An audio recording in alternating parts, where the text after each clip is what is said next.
Hello friends, जय हिंद।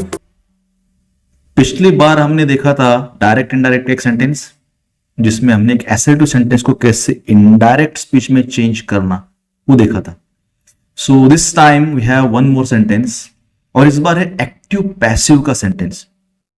एकदम simple sentence रहता है एक्टिव पैसिव का, और हाउ टू चेंज दैट, कौन से रूल आपको ध्यान में रखने पड़ेंगे, इसके बारे में छोटा सा वीडियो है। तो देखिए how we change active to passive of an assertive sentence. तो बेसिक रूल्स जो है इसके हम आज देखने वाले हैं। एक सिंपल असर्टिव सेंटेंस जो आपके सामने अभी मैं प्रेजेंट कर रहा हूं वो है this one. The sentence is she draws nice lines.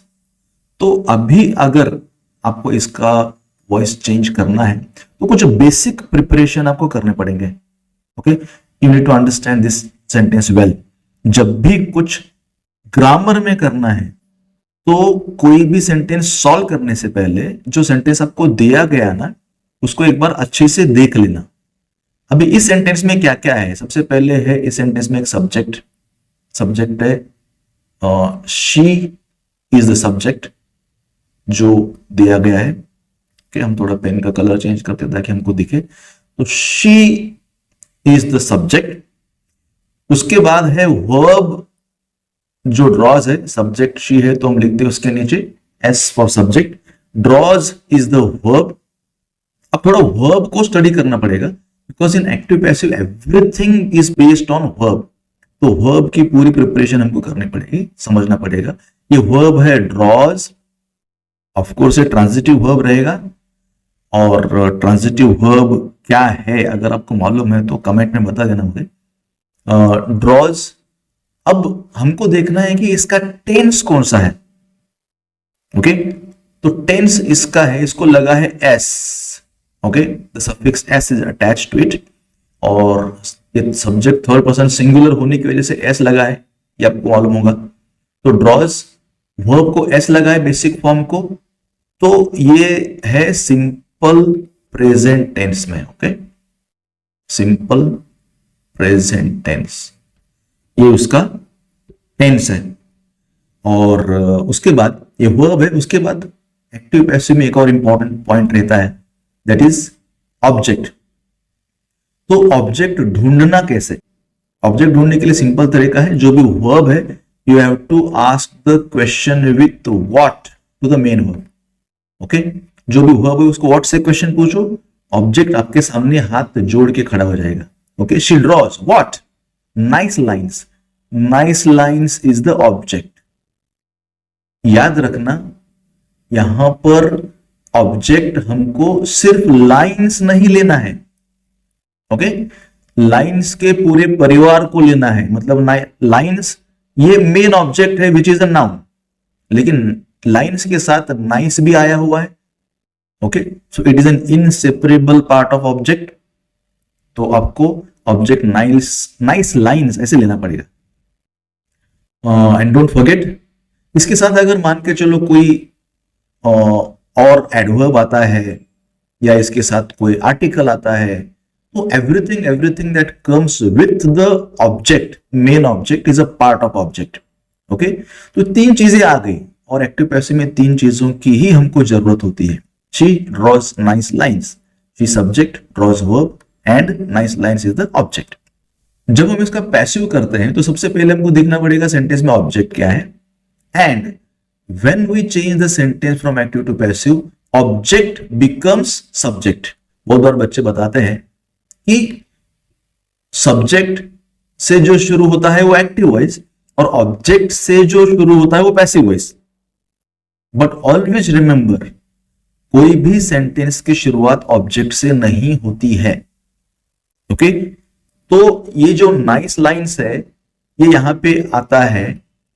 Okay, पूरा हमको लिखना पड़ेगा विथ एन कैपिटल, ये भी बातें ध्यान में रखना पड़ेगा आपको। नाइस लाइन्स, अभी ये जो नाइस लाइन्स है ये बन गया subject, is not object now, it is acting as a subject. और एक्टिव पैसिव में एक बेसिक चीज ध्यान में रखो, इट्स ऑल अबाउट वर्ब। जो एक्टिव फॉर्म का वर्ब होता है ना, उसको आपको नया फॉर्मेट देख के लिखना है, and that new format is आपको जो वर्ब है उस वर्ब को इस फॉर्मेट में लिखना पड़ेगा, to be plus PP. PP means past participle. Whatever verb is there, जो भी फॉर्म में वर्ब हो, जो भी टेंस में वर्ब हो, उस वर्ब को इस फॉर्म में लिखना है। अगर उसके अंदर टू बी का ऑक्सिलरी नहीं है तो ऐड करना है, अगर हो तो एक और ऐड करना है। और याद रखना है कि जब हम पैसिव वॉइस लिखते हैं ना, तो ये जो वर्ब है, ये वर्ब हमेशा पास्ट पार्टिसिपल में आता है। It is inseparable part of active passive. Whatever verb is there, that verb has to be written in third form.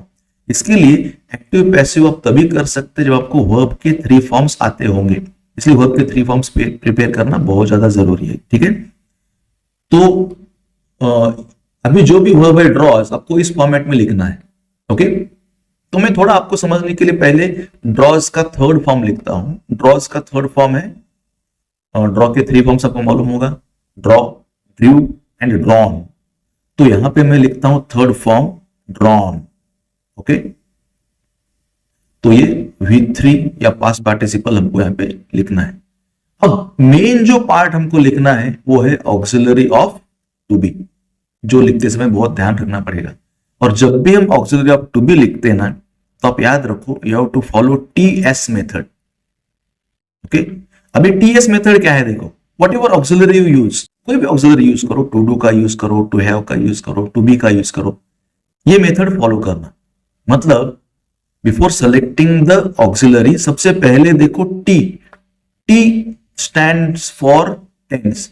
तो दिए हुए सेंटेंस का टेंस देखो, अभी ये सेंटेंस सिंपल प्रेजेंट टेंस में, मतलब प्रेजेंट टेंस में है, तो टू बी का ऑक्सिलरी भी प्रेजेंट टेंस में ही रहेगा, याद रखो। ओके, अब टू बी के ऑक्सिलरी कौन से हैं, टू बी के ऑक्सिलरी एम, इज, आर, और पास्ट टेंस में है वॉज और were. These are the auxiliaries of to be. Okay, तो इन पांचों में से एक हमको यूज करना है। तो सबसे पहले हमने देखा टेंस कौन सा है, टेंस इसका निकला प्रेजेंट टेंस। अगर प्रेजेंट टेंस में है तो वॉज और वर तो नहीं आएंगे, क्योंकि एक्टिव पैसिव में टेंस चेंज नहीं होता है। ये बात आप हमेशा ध्यान में रखना। डायरेक्ट इनडायरेक्ट में टेंस चेंज होता है, एक्टिव पैसिव में टेंस चेंज नहीं होता है। ओके, एम, इज, आर, इन तीनों में से एक आएगा। अब इन तीनों में से एग्जैक्ट कौन सा आएगा, इसके लिए we have to look at S. S stands for subject. अब सब्जेक्ट क्या है अपना, nice lines. Nice lines plural है, थर्ड पर्सन प्लूरल, तो उसके साथ हम यूज करते हैं आर प्रेजेंट टेंस में। तो ये सबसे इंपॉर्टेंट प्रोसेस है, आप याद रखना, how to select the auxiliary of to be. ये सबसे इंपॉर्टेंट प्रोसेस है।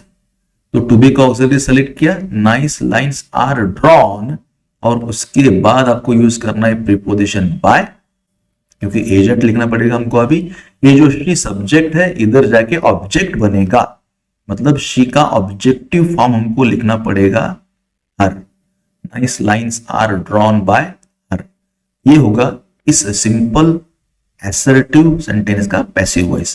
कहां पे ध्यान रखना, ये सब मैंने आपको बता दिया। आई होप आपको समझ में आ गया होगा। अगर समझ में आ गया होगा तो आप वीडियो किसी और को शेयर कर सकते हैं, अपने फ्रेंड्स को शेयर कर सकते हैं। टीचर्स अगर हैं तो अपने स्टूडेंट्स को बता सकते हैं, उनको एक कंसेप्ट और इजीली समझ में आएगा। ओके, थैंक यू एंड जय हिंद।